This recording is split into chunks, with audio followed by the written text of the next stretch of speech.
He wants to build a bigger temple there. Oh. So that's too. That's one of the great. Yeah, I think it's a good idea.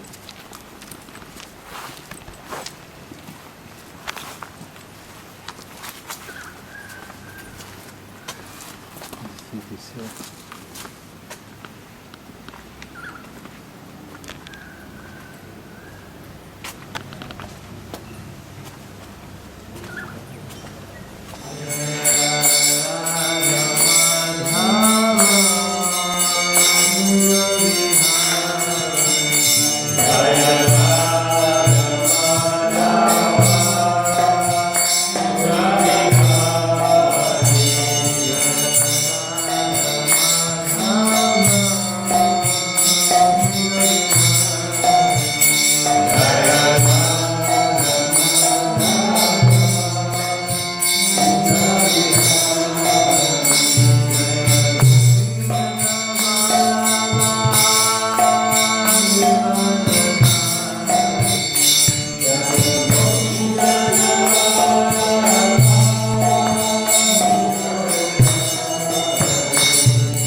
Ananta Koti Vaishnava Vrinda ki jai, Iskan Prandra Acharya Srila Prabhupada ki jai, Namacharya Srila Haridas Thakur ki jai, Prem Singh Shri Krishna Chaitanya Prabhu Nityananda Shri Radha Shri Vasari Gaur Bhaktivinoda ki jai, Shri Radha Krishna Gopalana Shyam Kunda Radha Kundali Vidogam ki jai, Shri Vrindavan Dham ki jai, Shri Navadvip Dham ki jai, Shri Mathura Dham ki jai, Shri Jagannath Puri Dham ki jai, Shri Baladev ki jai, Shri Baladev ki jai, Shri Vaithai ki jai, Shri Krishna Balarama ki jai, Shri Govardhana Dari ki jai, Shri Hare ki jai, Shri Govardhana Dama ki jai, Shamavira Bhaktivinoda ki jai.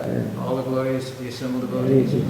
All glories to the assembled devotees. All glories to the assembled devotees. All glories to Shri Guru and Shri Gauranga.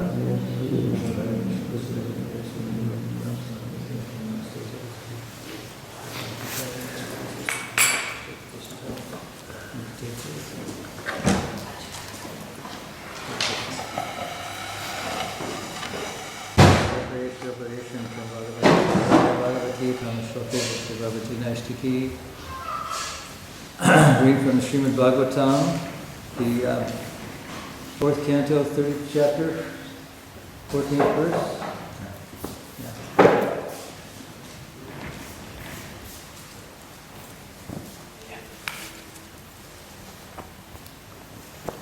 Shukshamaya mukhe raja, Shukshamaya mukhe raja, Shukshamaya mukhe raja, Shukshamaya mukhe raja, Somak piyusha varshinim, Somak piyusha varshinim, Somak piyusha varshinim, Somak piyusha varshinim, Deshinim rodamanaya, Deshinim ramanaya, Deshinim rodamanaya, Deshinim rodamanaya, Nidade sadana vitha, Nidade sadayan vitha, Nidade sadayan vitha, Nidade sadayan vitha, Shukshamaya mukhe raja, Shukshamaya mukhe raja, Somak piyusha varshinim, Somak piyusha varshinim, Deshinim rodamanaya, Deshinim rodamanaya, Nidade sadayan vitha,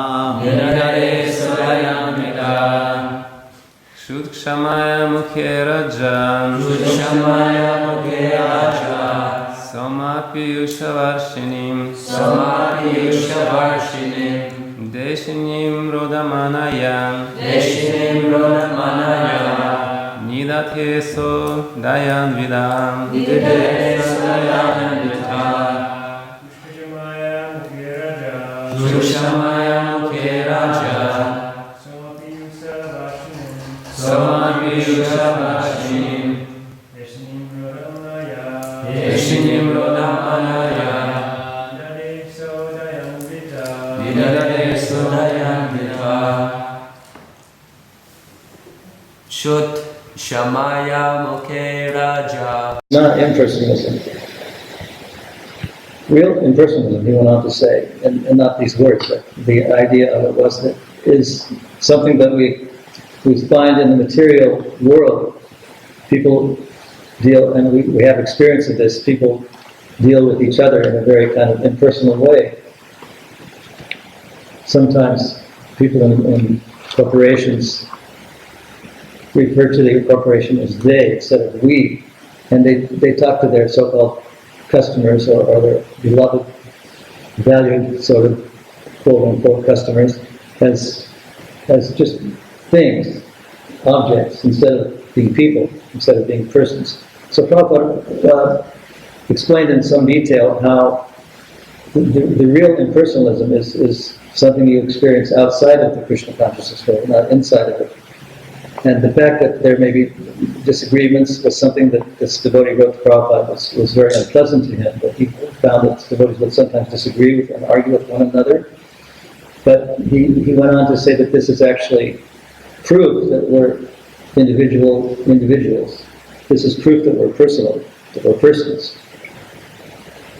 And that the real impersonalism, he went on to say, is something you experience in the so-called real world, real quote-unquote world at large. So this is a very famous letter. I can't quote from it precisely, but this is the idea. That it was kind of famous because here was someone who was a devotee, who was initiated by Prabhupada, who was complaining that there was an impersonal element within the ISKCON society.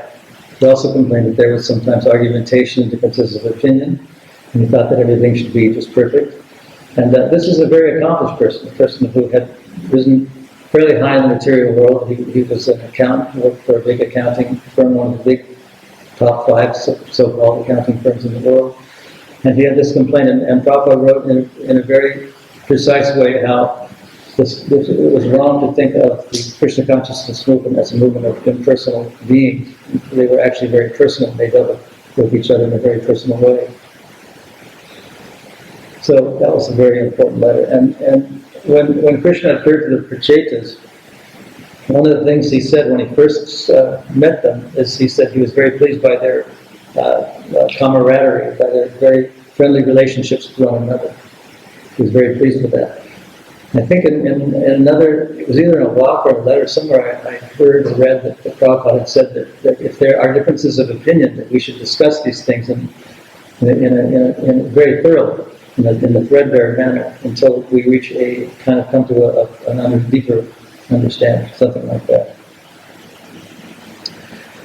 Sometimes devotees also complain, I'm getting off the verse topic a little bit here, but it's a very esoteric kind of person. I don't know too much about the moon god and his qualities.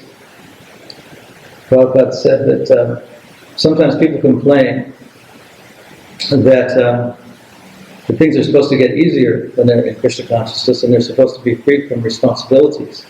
But the complaint is that they sometimes have a lot more responsibilities when they become devotees. They're responsible for their family, they're responsible for their past acharyas, they're responsible for their parents. There's one passage in the Bhagavatam where Yudhisthira is very upset.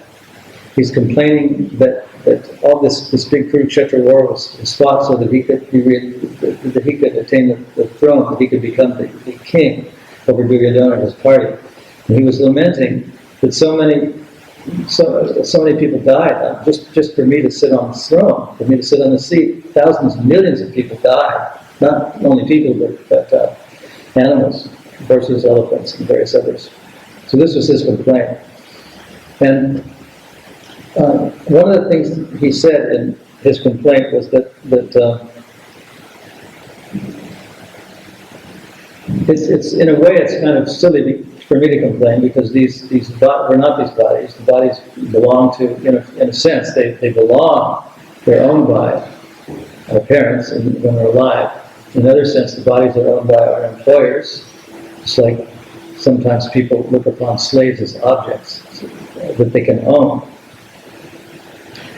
And then in death, the body can be said to be owned by the worms that eat the body if it's buried, or that some people feed dead bodies to birds in parts of India, or dogs eat dead bodies. I think I heard once Prabhupada say that in 1948 there were Hindu-Muslim riots when the partition was enacted, and sometimes many people were killed in these riots. They were left dead, lying in the street. The municipal authorities came and swept up all the dead bodies the next day. They didn't know who was Muslim, who was Hindu.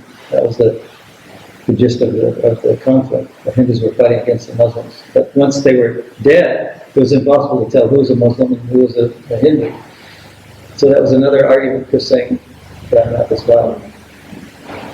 Anyway, it was Yudhisthira Maharaj who said that it was kind of silly of him to think that he was responsible for all these deaths to just instate him on the throne.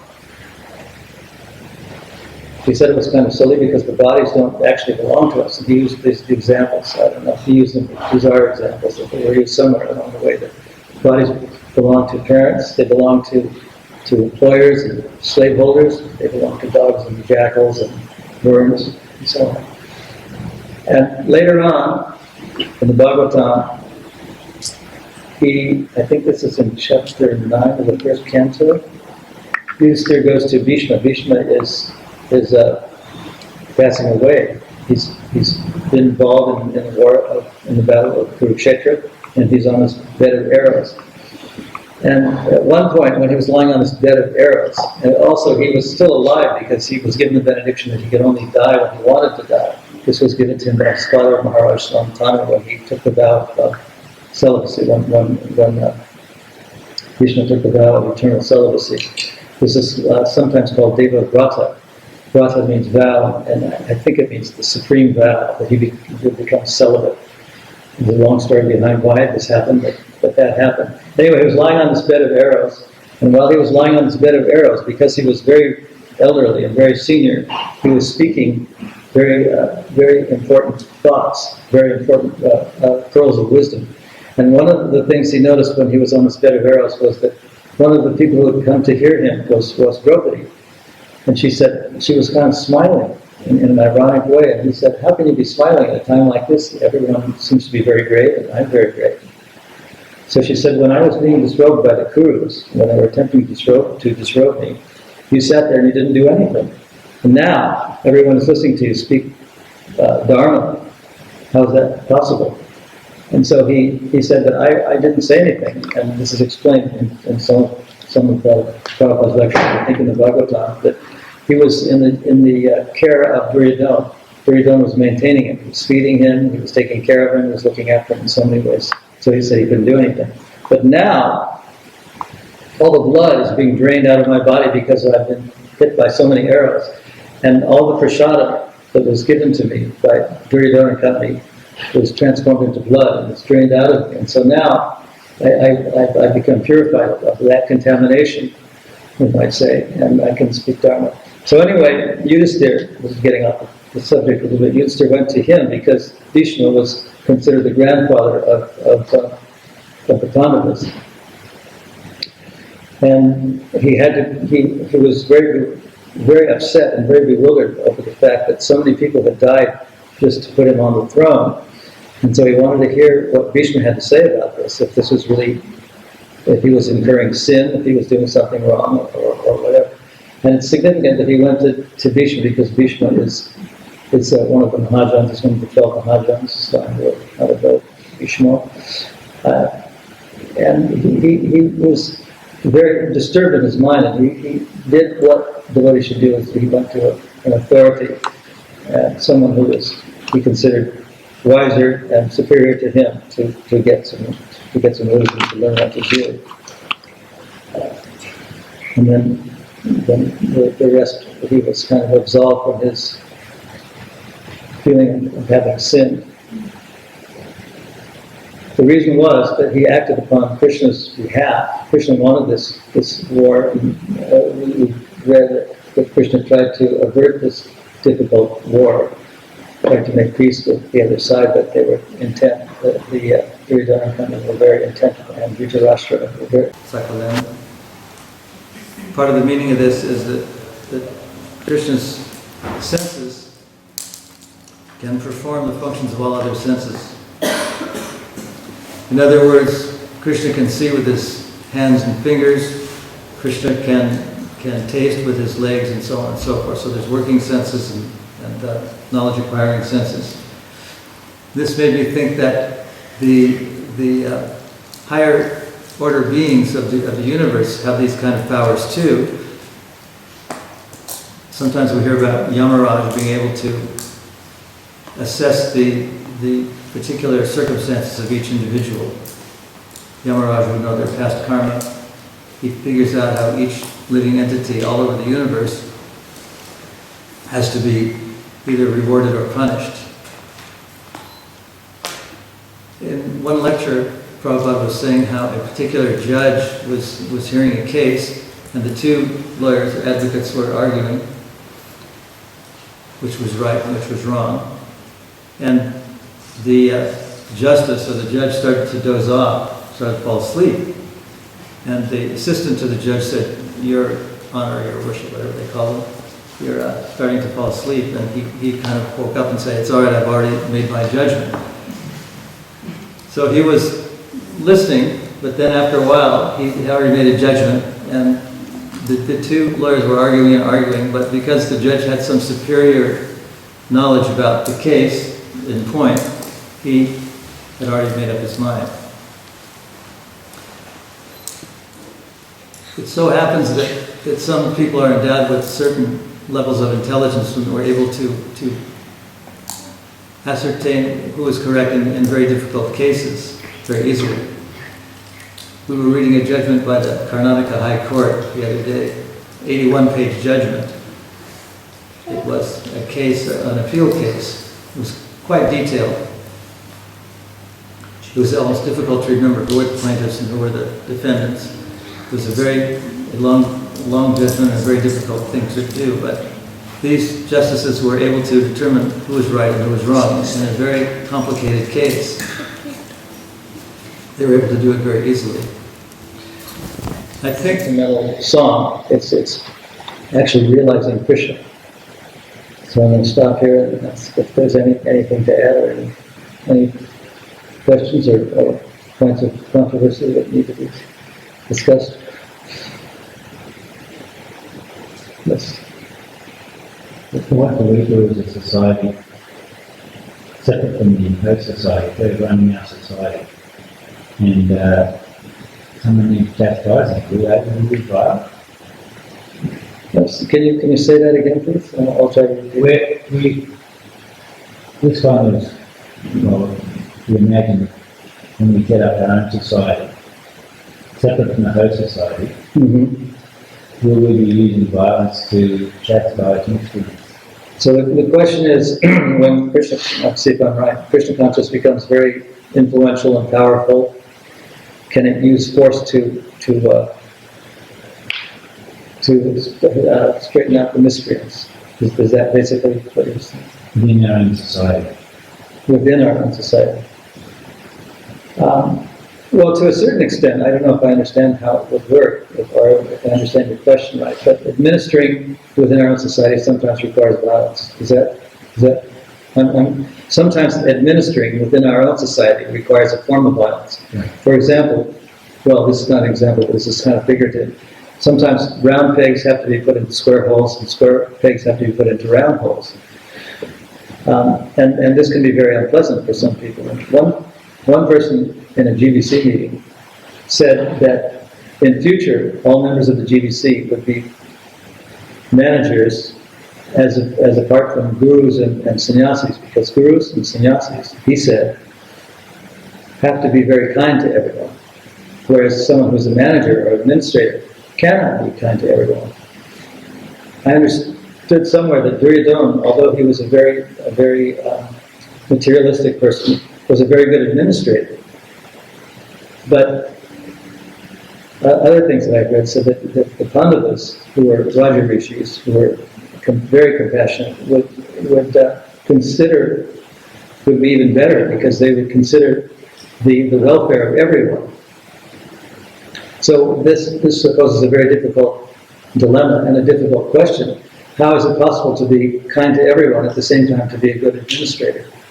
But this is one of the things that the Pandavas had to do. They had to be good administrators and very kind to everyone. It's mentioned, I think, in one of the lectures about Yudhisthira, that he was very concerned when all this killing went on, that there were many women that were left childless, husbandless, fatherless, and brotherless. And he was very concerned about this. And this is a verse, actually, in Bhagavatam, the 8th chapter. He mentions the word stree, meaning ladies or women. So he was very concerned, and this is another criticism that's sometimes leveled at ISKCON, is that the women are not protected or taken care of. And yet here was a Raja Rishi, Yudhisthira, who was very concerned that because of this war, so many people would be bereft of protection. He was very concerned about that. But in answer to your question, it seems that some form of, I don't know if violence is the right word, but some forms of discontent would be necessary in administering a society, even if it became, especially as it became larger and more influential. I don't know if that helps. Anything else? Yes? Ramaj, you mentioned The ballroom manager asked me a question. The ballroom manager asked The ballroom manager, somebody, yeah. Uh-huh. somebody came up and hit you. Mhm. I don't understand the reply of who would hit you back. Oh, Because I was under the impression that we should turn the other cheek. If somebody causes some that sort of violence on ourselves, maybe if they did it to another devotee, then another devotee might respond. But